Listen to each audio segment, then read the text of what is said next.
Hi, ladies. Hi, Chris. Hi. Hi, Ava. Hi, Diane. How are you guys? Good. We're How are good. you? I'm great. I'm great. Thanks for asking. So ahead of the film, going wide everywhere, congratulations. It's really exciting picture, and I think this is something in our current kind of climate and ecosystem we really need. I think the messaging on a number of different levels, and we'll definitely get there. But I'm very excited to see this on the big screen, and just want to congratulate you both early on before fame starts blowing your doors down. Oh, thank you. Thank you. Knock on wood. Yes. So Diane, as I was getting ready for this, just really researching your background and your pedigree, I mean, you literally are a triple threat. I mean, writing, directing, producing. I mean, shy of singing and dancing, I don't know what else there is left to smash out of the park. But I'd really like to get your thoughts, on the inspiration for creating this film, and how, like, the different hats that you wore, in this trifecta really kind of help bring this film to life. Well, I think part of being Filipino is you just got to do it on your own. Like that is just the Filipino way of. It's like I'm going to do it. Nobody else going to do it. It's just the way we are. We're kind of like the Caribbeans of Asia. Like we wear many hats, we do many things. That's true. But I came up with this story many years ago, and my mission as a filmmaker has always been to make movies for the little girl in me that was a huge movie fan, and I never saw myself. And in so many ways, I never saw myself. I didn't see other female directors. I didn't see any Filipinos. I didn't see immigrants. I didn't see someone who was a weirdo in a small town. And I just didn't see myself. And I remember the first time I saw someone that kind of looked like myself. And I was in college, and there's a movie called Judo, which is Zhang Yimou's great masterpiece. And it was a Chinese story from China. And I'm like, she has my nose. She has my skin. It's like, it was so empowering. Yeah. I think that from that moment on, it was just some unspoken promise that I made to myself that no matter how long it took, I would tell a story that looked like me. And at the end of my movie, I dedicate the film to my mother and my daughter, who I didn't have my daughter when I first wrote Yellow Rose, and now I do, and she's in the movie. So I just feel like, I was true to my own promise. And I think all the years it took, more than 15 years to get the film finally financed and made, I just became kind of a better director as I went along. And I think everything has its time and purpose, and given the world that we live in, not just politically, but with this pandemic, I think having a movie that's about family, that's about the love of being part of a society together and being one organism that loves each other and supports each other, not through division, but through empathy, is what we need. And I think as a filmmaker and in the group of beautiful artists that I managed to have the honor of putting together, we all had that same purpose in one way or another. And we all knew we were kind of doing important work. And you feel it, I think, in the film. We didn't have money, but we had a lot of heart. And here we are. I love that. I think that's such an incredible message. And,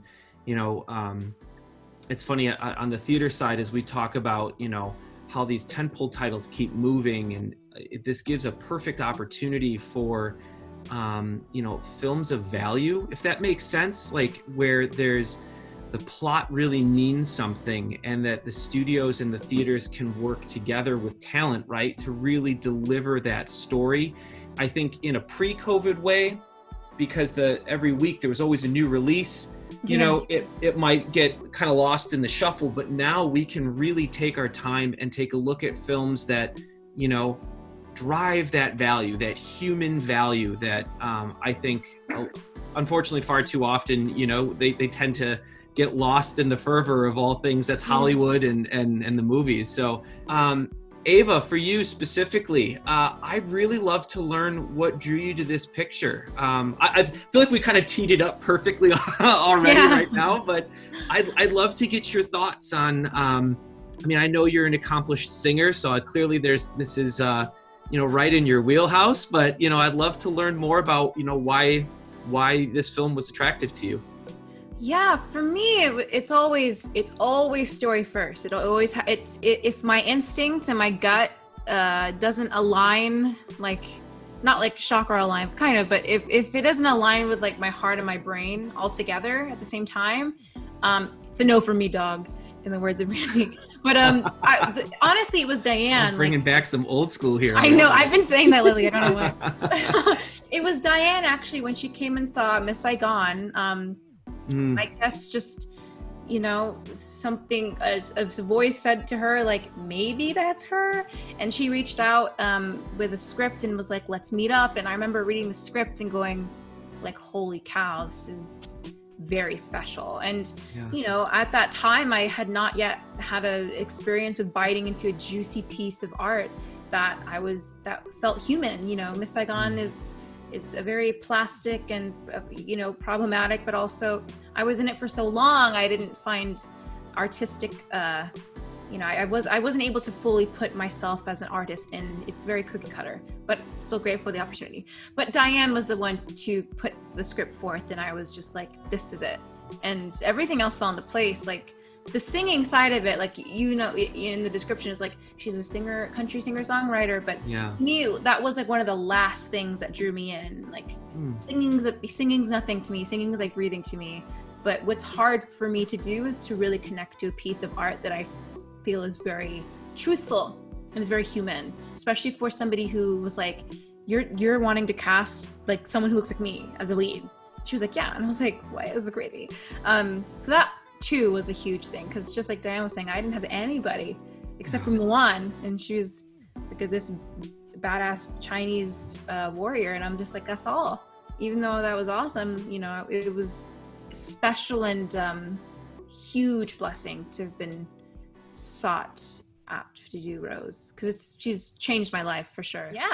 Without, I guess, really giving up the secret sauce, right? Or giving away too much behind the film. Did you have a special role, or not a role, but like a favorite scene or a moment maybe of intimacy for either of you that, maybe as a nice little juicy tease for the moviegoers to sink their teeth into? I mean, it was one of those movies that it was sort of touched by something. You could feel it, that we would have all these moments. This is a totally random moment, but we were shooting this one scene. This is not what I was expecting to say, but I'm going to say it. I love it. We were shooting this one scene, and it's a very simple scene where Eva's walking down the suburban road where her aunt is living, and she's sort of thinking contemplatively. And part of what was difficult in the shooting is August and I both wanted to shoot all the outdoor scenes in Magic Hour, a la Terrence Malick, and so it was difficult. So when we would do scenes like that, we would have like one take. So we had this scene, and she's walking around, and just as she turns the corner, these two deer come up and then cross the screen gently. And no way. It's in the film, and it was just like, see, like, and that was the only. They're like, you got one take. And the deer, like, they were queued up, walked across, but there was some kind of divine providence in the shooting of this movie, because, and also it's partly the way I direct. Part of my job, I think, personally, the job of a director is to find magic. And that means if you have to shift everything around, and when I see it, I know it, and I will shift scenes if it's not working, or if there's something that's working, I'll go towards that. And it's that, like, you're trying to create magic in every scene, and you want to give the actors the opportunity and the environment that you can create that thing. And this movie just had it so much all over the place. As difficult as it was, that was like the type of touched by God feeling I think we had in the film. Hmm. It's true.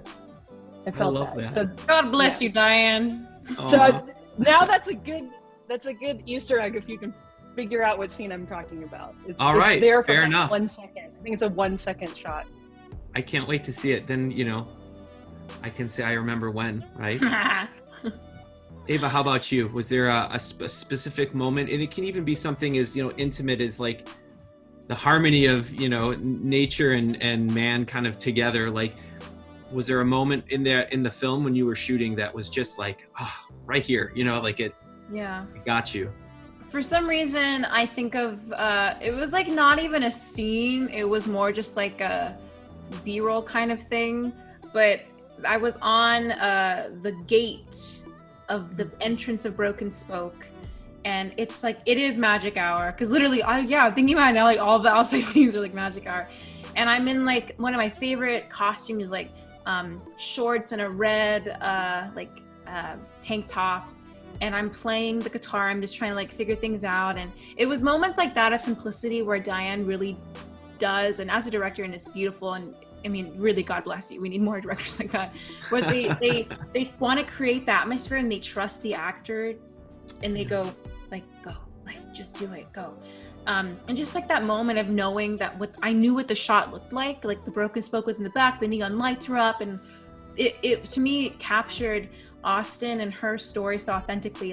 And I guess it's a good merge of like who Rose is, what she looks like, where she comes from, where she wants to go, and also with the historical stature of a Texas southern town. It was like the perfect contrasting dynamic that's kind of you see that kind of message throughout the movie a lot.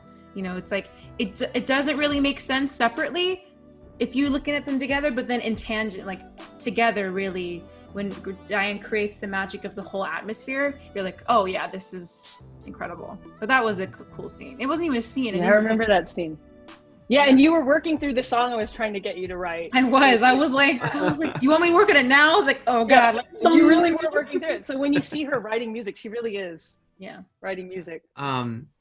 So it's interesting. And I think, as we're talking more, I feel like you guys are weaving this really wonderful story, it sets up the film, and it sets itself up, this story sets itself up obviously as a nice kind of pillar, right, to kind of help support what we're talking about. But Eva mentioned before what attracted her to this film. Diane, I'd really love to get your thoughts on what was that moment when you saw Eva and you said, that's my Rose, right? When did the two, what was that inspiration? And then that moment where maybe the two kind of bled together into one, right? Where they were seamless, and it wasn't someone playing a role, they were that role. That's a good question. Well, hard-hitting questions from Marcus Theaters. That's what we do. It is. This is super hard. Certainly the first time was when I saw her in Miss Saigon. I think when you're a filmmaker and you're watching a stage actor, it's tricky because you want to see that they can play down, that they can play close, that they can play subtle. And it was very interesting to me because I was watching very carefully, and her style of acting was definitely different than almost everybody in that ensemble. And she had just this cinematic way of acting that I could see very clearly. And during our 45-minute sushi that we had after, I was like, you have the part. I don't think I was like, it's yours. I had just seen it. I would seen it right before, and I saw her, and she just had that thing. But you don't know until you get on set. So I was very nervous. And we were there, and we had set everything up, and here we go. And she got off the plane, and she walked out, and there's just, August and I put the camera on her. I started talking at her in this ridiculous Texas accent, and she started talking back to me in this horrible Texas accent. And we're talking with each other in this terrible Texas accent. And then I was like, listen, play this chord. Listen, play this chord. She starts playing the chord, and we start singing, and then August is filming us. And I was like, oh, we have a movie.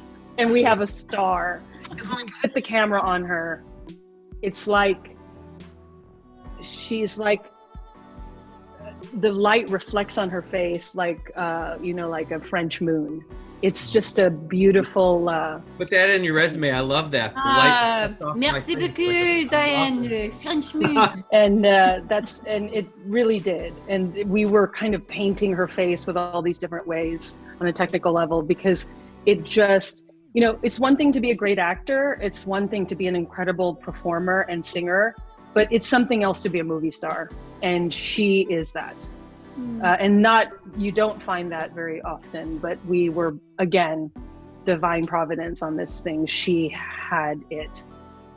And I actually was rewriting scenes as we went, because I could see how much she could do. And I kept pushing the scenes and kept making some more difficult and more nuanced and more complex, because I knew that she could do it. And a lot of her sassiness kind of found its way into the character as well. Just the pure Eva-ness of it is in there too. Well, I'm getting the cues that we're running out of time. I'd love to just ask the both of you guys, any kind of special message you have for the Marcus Theater moviegoer. What can they expect when they come into your film? And the floor is yours.